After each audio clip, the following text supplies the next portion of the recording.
winter dog boot review for you, and it's the Ruffwear Polar Trex dog boots. These are a nice high quality winter dog boot with a rubber sole. So that's a little bit different than the other two dog boots that we've reviewed already, the Muttluks and the dogbooties.com boots. The Muttluks have that leather sole, the dogbooties.com are just fabric. But this Polar Trex is a Vibram Ice Trek technology on the sole, and so it's supposed to help reduce that slipping and sliding that dogs can struggle with when they're wearing dog boots on icy, snowy conditions. And honestly, it works pretty well. It's not as good as if Glia was bare pawed. She does better if she can, kind of flex her paw and use her claws to get traction on the ice. But this was definitely an improvement over the other two dog boots when it comes to traction.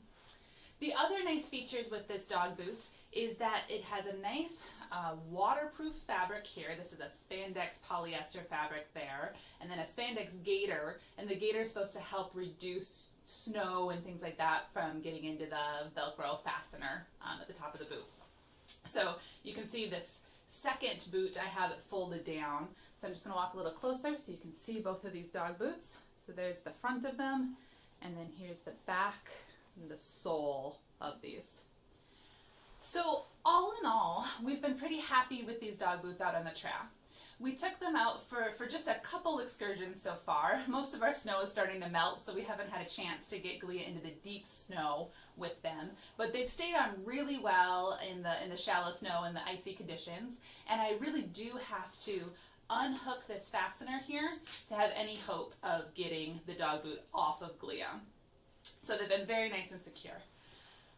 They do take a little bit more getting used to for the dog. So with the harder sole, it just doesn't feel quite as natural on their paws.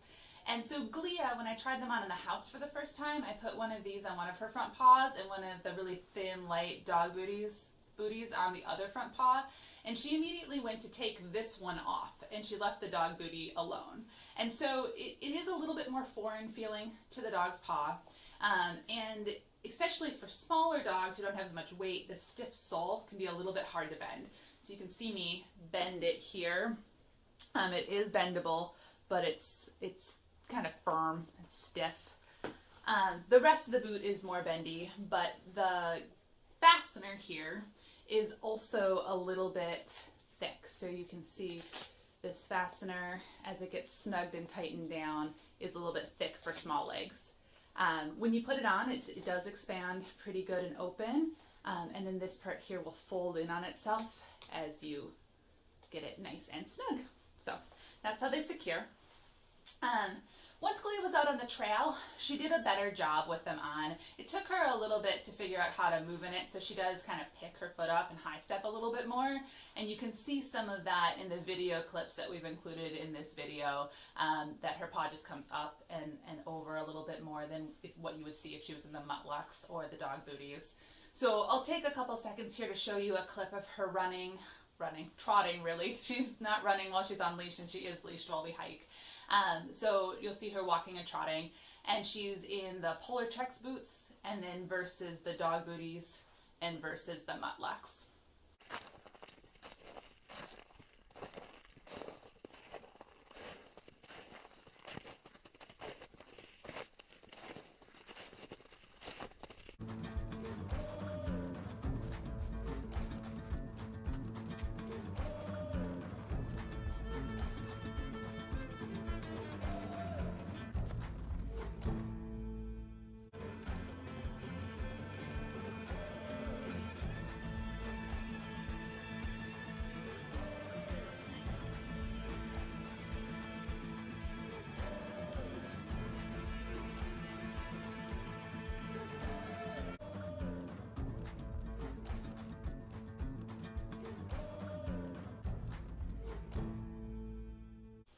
And that's kind of how she moves in each of them, and some she's a little more natural than others. The dog booties are the ones that she can have the most natural movement in, and I see her make the least amount of adjustments.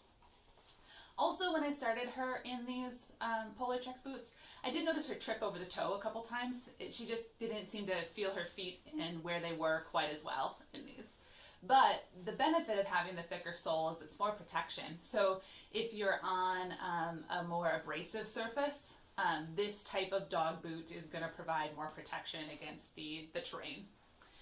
This is made to just be used in the winter. If you are looking for a high protection boot for year-round use, we recommend Ruffwear's other boots. So I think it's a grip Trex and maybe it's Summit Trex. They're all available on their website, and I have a link below that'll take you to ruffwear.com, and you can look through their boot selection there. So a little bit more getting used to these, but overall they are a nice high quality boot. They're probably a boot that we're not going to bring along as a in case of emergency boot. They don't pack down quite as well, although they do fit very nicely in those switchback pockets, that new harness that we just got from Ruffwear, so that's great.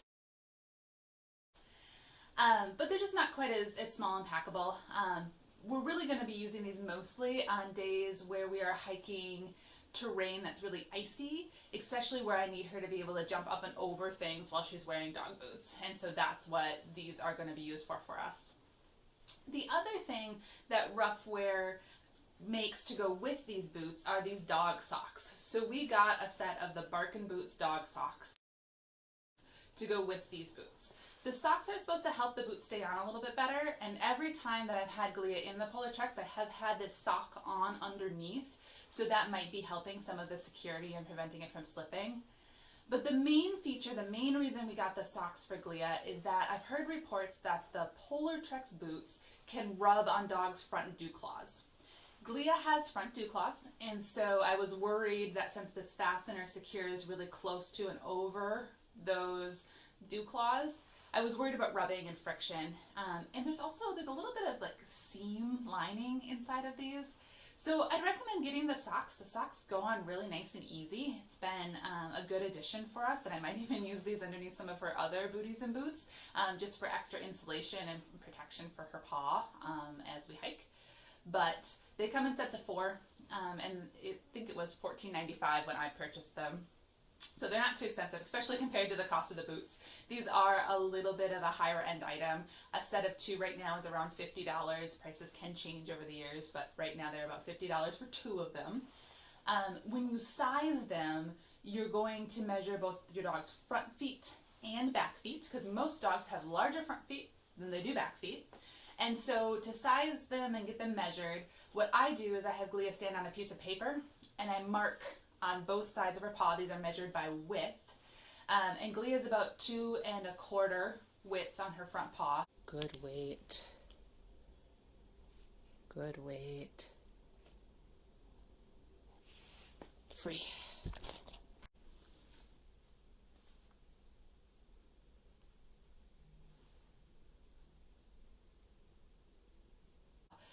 And so I only got 1 pair so far. I got a pair for her front paws. We're going to try them out, make sure we like them a lot before we invest in a set for her rear paws. These will fit on her rear paws too, but I have them measured for her front paw. So you can see in that little video clip how we measure for the sizing of these. There are 8 sizes of the Polar Trex dog boots. So they go from 1.5 inches to 3.25 inches. I have heard some reports that with smaller they get, the more this stiff fastener gets a little bit difficult to tightly secure around your dog's ankle, so to speak, or wrist, depending on the front or back leg. So just use caution if you're getting these for a small dog. There's a website, Robin Ventures, that I really like to look at when I'm buying things for Sasha, who's a little bit smaller. She's my 12, 13 pound Cavalier mix. And so she has a great written review on the Polar Trex that you can look into if you're interested in getting this for a smaller dog. But works really well for Glia. I have no problem with the bulkiness of the fastener. And again, she's size 2 1/4 is what I have in front of me. Yeah.